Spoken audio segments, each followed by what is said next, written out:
பரமானந்தம். அம்மி மிதித்தல் என்பது அம்பாளின் சரண தியானம்தான். நம்முடைய அம்மி மனசை குழைப்பதற்கு அதைவிட வேறு வழி இல்லை. ஒரு மதம் இல்லை, ஒரு சித்தாந்தம் இல்லை. ஒன்றும் தெரியாத குழந்தையாக அவள் சரணத்தை சித்தம் எழுப்புகின்ற சிரசில் பாவனையாகவாவது வைத்து கொள்கின்ற ஒன்றை மட்டும் தெரிந்து கொண்டு விட்டால் அதுவே பரமானந்தம் வரை கொண்டு சேர்த்துவிடும். எருமை தலையில் கூட சரணத்தை வைத்து ஞான சொரூபமாகி சாயுஜ்யம் கொடுத்தவள் அவள். அதனால்தான் சப்தசதி கல்பத்தில் அவளோடு மகிஷாசுரனுக்கும் பூஜை பண்ண சொல்லி இருக்கின்றது.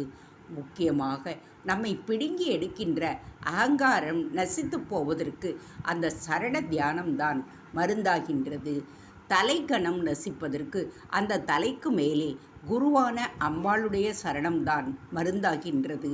அதனால்தான் நாங்களாக்கும் சாதித்தோம் என்று அகம்பாவப்பட்ட தேவர்கள் அப்புறம் செருக்கு அழிந்த பிறகு அம்பாள் ஞான அனுகிரகம் பண்ணிய உபனிஷத்தை ஆச்சாரியால் ஞாபகப்படுத்தும் போது அகம்பாவம் அறவே போய்விடுகின்றது.